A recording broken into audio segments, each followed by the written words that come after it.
சரிங்க, இப்போ மிஷினில் ஆட்டோமேட்டிக் டேட்டு சேஞ்ச் ஆகிற மாதிரி, இப்போ மேனுஃபேக்சரிங் டேட்டு, எக்ஸ்பைரி டேட்லாம் பிரிண்ட் பண்ணுறோம் இல்லையா, அது நீங்கள் டைரெக்டாக மேனுவலாக மாற்றாமல் ஆட்டோமேட்டிக்காக மாறுற மாதிரி இந்த மிஷினில் ஆப்ஷன் இருக்குது. அது எப்படி பண்ணுறதுன்னு சொல்லிட்டு இதில் எக்ஸ்பிளைன் பண்ணுறேன்.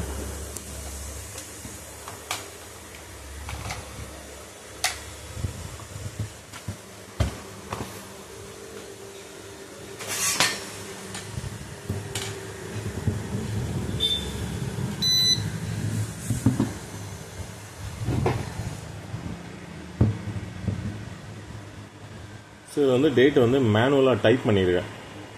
இது என்ன பண்ணுங்கன்னா, சரி புது மெசேஜ்லேயே காட்டுறேன், நியூ மெசேஜ் போகிறேன். ஓகே, ஸோ இப்போ வந்து ஒரு லைனாக டைப் பண்ணி ஆட் பண்ணோம் இல்லையா. So first batch number add பண்ணுறேன். பேட்ச் நம்பர் வந்து நீங்கள் மேனுவலாக தான் மாற்ற வேண்டியிருக்கும். டேட்டு மட்டும் ஆட்டோமேட்டிக்காக மாறுற மாதிரி வச்சுக்கலாம்.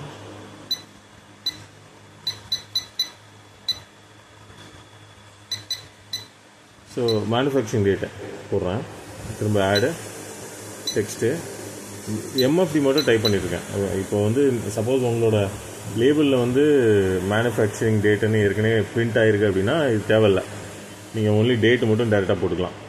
இல்லை பிளெயின் கவர் அப்படின்னா இது மாதிரி எம்எஃப்டி மட்டும் டைப் பண்ணி ஓகே கொடுத்தீங்கன்னா இது மாதிரி இங்கே ஆட் ஆகும். மூவ் பண்ணிங்க வச்சுக்கோங்க. இதுக்கப்புறம் பக்கத்தில் வந்து டேட்டா, சரி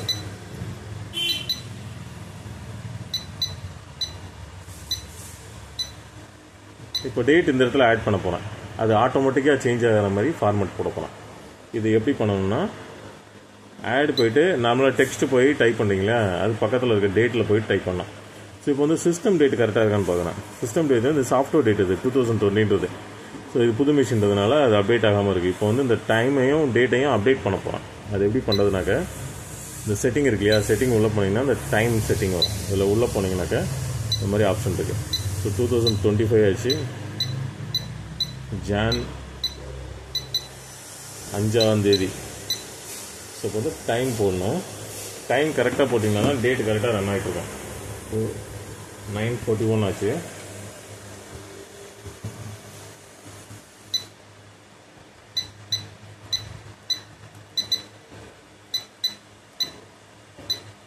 ஸோ டேட் வந்து மாற்றிட்டேன்.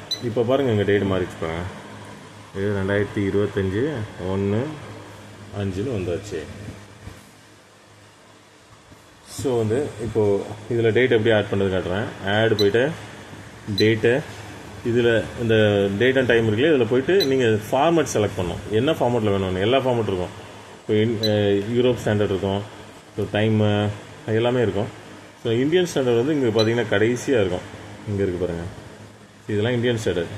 ஃபஸ்ட்டு நாள், அதுக்கப்புறம் மாதம், அதுக்கப்புறம் வருஷம் போடுவோம். நம்ம அவங்க மாற்றி போடுவாங்க. யூரோப்பில் வருஷத்தை போடுவாங்க, அப்புறம் மாதம் நாள் அது மாதிரி போடுவாங்க.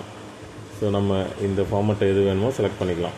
இந்த இது மாதிரி ஸ்லாஷ் போட்டது இருக்குது, இடையில கோடு போட்ட மாதிரி இருக்குது, ஹைஃபன் போட்ட மாதிரி இருக்குது, டாட் வச்ச மாதிரி இருக்குது.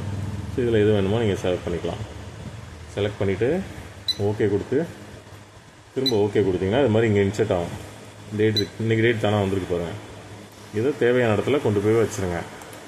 இந்த டேட் என்ன ஆகும்னா, நாளைக்கு நீங்கள் மிஷின் ஆன் பண்ணும்போது 6ஆம் தேதி ஆகிடும். அதே மாதிரி மாறிட்டே போகும். நீங்கள் ஒரு மாதம் கழிச்சு ஆன் பண்ணிங்கனாலும் அன்னைக்கு உண்டான டேட் வந்து தானாக வந்துடும். அடுத்து எக்ஸ்பைரி டேட் எப்படி போடுறதுன்னு காட்டுறேன். எக்ஸ்பைரி டேட்டு இதில் போட முடியும். ஆட் டேட்டு, இந்த இதை செலக்ட் பண்ணிவிட்டு ஃபார்மேட் செலக்ட் பண்ணுறேன். ஃபார்மேட் செலக்ட் பண்ணிவிட்டு ஓகே கொடுத்துட்டு இங்கே போயிட்டு டேர்ம் இருக்கு இல்லையா, டேர்மில் போயிட்டு நீங்கள் அந்த எக்ஸ்பைரி வேலிடிட்டி கொடுக்கணும். 6 மாதம், 1 வருஷம், ஃபுட் ஐட்டம்னா 3 நாள், 1 வாரம், 10 நாள், இது மாதிரி எதுனாலும் கொடுத்துக்கலாம். ஸோ இதில் போயிட்டு 1 வருஷம்னா 1 கொடுத்தீங்கன்னா 1 வருஷம் கழிச்ச டேட் வரும்.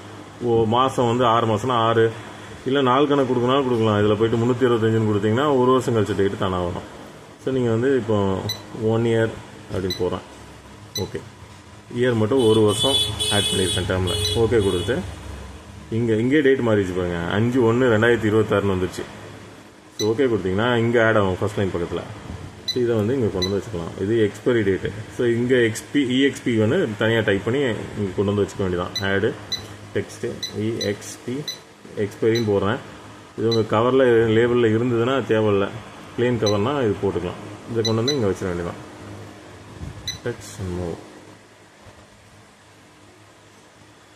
ஸோ பார்த்தீங்கன்னா எக்ஸ்பைரி டேட்டு, மேனுஃபேக்சரிங் டேட்டு எப்படி க்ரியேட் பண்ணுறதுன்னு காட்டியிருக்கேன். இது வந்து ஆட்டோமேட்டிக்காக ரன் ஆகும். நீங்கள் நாளைக்கு ஆன் பண்ணும்போது இது 6/1/2025 ஆகிடும். எக்ஸ்பைரி வந்து அதே மாதிரி மாறிக்கும், 6/1/2026 ஆகிடும். ஸோ நீங்கள் ஒரு மாதம் கழிச்சு ஆன் பண்ணிங்கனாலும் அந்த எக்ஸ்பைரி டேட்டு தானாக எடுத்துகிட்டு வந்துடும். ஒரு வருஷம் டேம் கொடுத்துருங்க, ஒரு வருஷம் கழிச்சு டேட்டு. இந்த மாதிரி நீங்கள் மல்டிபிள் மெசேஜ் வேறு டேம் கொடுத்து நிறையா மெசேஜ் க்ரியேட் பண்ணி வச்சுக்கலாம்.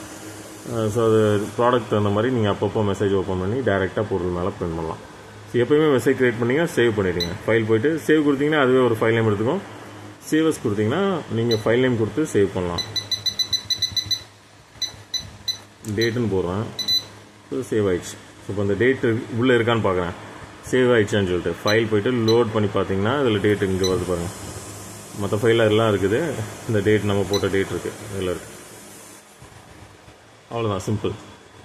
தேங்க்யூ. வேறு எதுவும் சந்தேகம்னா கூப்பிடுங்க.